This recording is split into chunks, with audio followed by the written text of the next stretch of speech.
वर्तमान में मैं बस 2 चीज़ें बताना चाहता हूँ कि पहली बात तो भगदड़ जैसी कोई घटना एज सच नहीं हुई है। गेट के ऊपर भीड़ का प्रेशर बहुत अधिक था, उसमें 3 महिलाओं के दबके जो है उनकी मृत्यु हो गई, लेकिन भगदड़ जैसी कोई घटना नहीं हुई।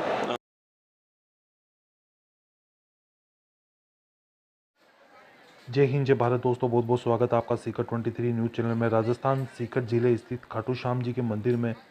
सोशल मीडिया पर चल रही मंदिर परिसर में भगदड़ की खबर की पुष्टि करते हुए जिला कलेक्टर अविचल चतुर्वेदी व पुलिस अधीक्षक कुंवर राष्ट्रदीप मंदिर परिसर में पहुंचे, जहां पर उन्होंने मंदिर के अंदर का मौका मुआयना किया। जिला कलेक्टर ने सुनिश्चित करते हुए भगदड़ की खबर को नकारा। जिला कलेक्टर ने कहा कि मंदिर के अंदर किसी भी प्रकार की कोई भगदड़ नहीं हुई। सुबह के वक्त एक गेट पर अधिक भीड़ होने के कारण 3 लोगों की नीचे गिरने से या फिर भीड़ में दबने से जान गई। जो घायल हुए थे उनको अस्पताल से छुट्टी दे दी गई है। एक घायल को जयपुर रेफर किया था, मगर किसी भी प्रकार का कोई खतरा नहीं है।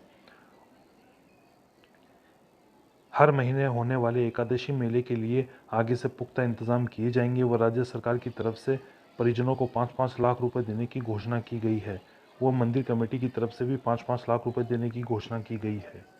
अपने आसपास की खबर देखने के लिए हमारे YouTube channel Sikar 23 news channel को सब्सक्राइब करें। फेसबुक, इंस्टाग्राम, ट्विटर पर हमें फॉलो करें। देखते रहिए सीकर 23 न्यूज़, हमेशा आपके साथ। जय हिंद, जय भारत। देखिए, आज जो खाटू श्याम मंदिर यहाँ पे है सीकर ज़िले में, वहाँ पे आज सुबह करीब 4:15 साढ़े 4 के बीच में कुछ भीड़ बहुत अधिक संख्या होने की वजह से जो मेन एंट्री गेट है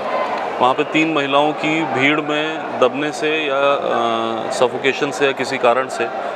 एकदम से भीड़ का प्रेशर आने से वहाँ पे मृत्यु हुई है, जिसमें कि उनको हमने बॉडीज़ का पोस्टमार्टम करके जो सही कारण है वो सामने आएगा। लेकिन जो चीज़ अभी तक हमें पता चल रही है वो यही है कि सुबह के समय कुछ समय के लिए मंदिर बंद किया जाता है देर रात को, और फिर जब वो 4 सवा 4 के आसपास खुलता है मंदिर, तो उस समय कल का दिन संडे होने की वजह से और आज एकादशी होने की वजह से भीड़ की अप्रत्याशित संख्या यहाँ पे रही, और एक गेट पे बहुत ज़्यादा प्रेशर भीड़ का जो था, तो उसमें हमने पूरी तरह से उसको एग्जामिन किया कि कैसे घटनाक्रम हुआ। तो उसमें कोई भगदड़ की घटना नहीं हुई है, मतलब कि लोग भाग रहे हों एक दूसरे के ऊपर से करके, जैसे होता है उस तरह की कोई भगदड़ की घटना नहीं हुई है। लेकिन ये ज़रूर है कि उस भीड़ गेट पर बहुत अधिक प्रेशर था। करीब 1 लाख लोग जो हैं गेट पर थे इकट्ठे, क्योंकि वो अलग अलग रास्तों से इकट्ठे होकर आते हैं और सुबह वो गेट खुलने के टाइम पे काफ़ी ज़्यादा संख्या हो जाती है। तो वो संख्या ज़्यादा होने की वजह से उसमें जो एंट्री हो रही थी वो काफ़ी प्रेशर के साथ हो रही थी। एक गेट के अंदर बहुत बड़ी संख्या में लोग घुस रहे थे, और उसमें वो महिलाओं के दुर्भाग्यपूर्ण शायद दबने की वजह से या कहीं रास्ते में वो गिर गए या फिर कहीं साइड में उनको किसी ने धक्का लग गया, जिसकी वजह से वो जो है उनकी मृत्यु हो गई वहाँ पे। और इसको हम लोग अभी और डिटेल में देख रहे हैं कि इसमें जो ये एक गेट पे इतनी भीड़ इकट्ठी हो रही है, इस सिचुएशन को कैसे मैनेज किया जाए, क्योंकि आपको पता ही है कि खाटू श्याम जी में साल में एक बार फागुन मेला होता है मार्च अप्रैल के महीने में, और उस समय हम लोग कुछ ऐसी व्यवस्थाएं करते हैं 10-15 दिन के लिए, जिसमें कि हम गांव के सारे रास्ते बंद करते हैं और सारी की सारी भीड़ को एक रास्ते से ले जाने के लिए उनको मैनेज करते हैं, ताकि वो छोटे छोटे टुकड़ों में उनको हम छोड़ पाएँ और सबको एक साथ छोड़ने की नौबत नहीं है। लेकिन चूँकि ये जो एकादशी की भीड़ है, ये चूँकि हर महीने होती है, और हर महीने एकादशी में इस तरह की हम लोग देख रहे हैं कि खास करके पोस्ट कोविड के टाइम में इसकी संख्या पहले के मुकाबले कई गुना बढ़ी है। और फागुन मेले में भी करीब 40 लाख लोग दर्शन करके गए थे, और आज भी पिछले 2-3 दिन में लाखों लोग जो हैं वो दर्शन करके जा रहे हैं। तो ऐसे में इस तरह की जो सिचुएशन पैदा हो रही है उसको हम देख रहे हैं कि अब अगर हमें हर महीने कोई व्यवस्था करनी है तो वो वैकल्पिक व्यवस्था क्या हो सकती है, क्योंकि साल में एक बार करने की व्यवस्था से लोकल लोग प्रभावित होते हैं, लेकिन उस समय हम लोग 10-15 दिन के लिए इसको मैनेज कर लेते हैं। और अभी अगर हमें हर महीने इस तरह की व्यवस्था करनी है तो वो हमें शायद उसके बारे में ये देखना पड़ेगा कि ये सिचुएशन को कैसे रोका जा सकता है, कि एकादशी के समय पे इतनी भीड़ जो आ रही है उसको कैसे उसके लिए कोई टेम्परेरी व्यवस्था की जाए। ये संख्या भी हम लगातार बढ़ती चली जा रही है श्याम भक्तों की, और उसको भी हम लोग देख रहे हैं कि उस संख्या के हिसाब से क्या अतिरिक्त इंतज़ाम किए जा सकते हैं। लेकिन वर्तमान में मैं बस 2 चीज़ें बताना चाहता हूँ कि पहली बात तो भगदड़ जैसी कोई घटना एज सच नहीं हुई है। गेट के ऊपर भीड़ का प्रेशर बहुत अधिक था, उसमें 3 महिलाओं के दबके जो है उनकी मृत्यु हो गई, लेकिन भगदड़ जैसी कोई घटना नहीं हुई। 4 लोग जो हैं वो घायल इसमें बताए गए,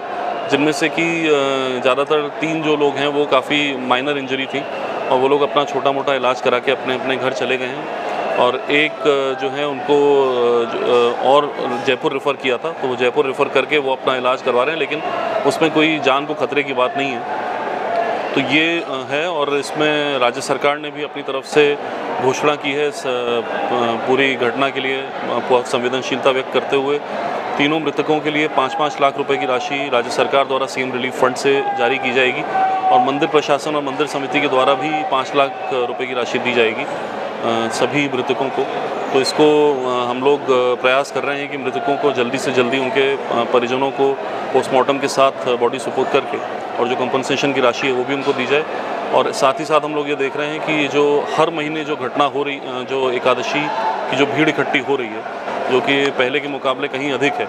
उसको करने के लिए ऐसी कोई व्यवस्था जिसमें कि गांव वाले भी हम लोग उनको भी देखना पड़ेगा कि हम लोग पूरे गांव के रास्ते जो है हर महीने बंद कर सकते हैं कि नहीं कर सकते हैं, और उसके अलावा हमें और अगर कुछ करने की आवश्यकता है तो उस पर भी हम लोग विचार कर रहे हैं और सुनिश्चित करेंगे कि जो है इतनी बड़ी भीड़ जो है उसको मैनेज करने के लिए कोई हम लोग और व्यवस्था कर पाएंगे। Thank you sir.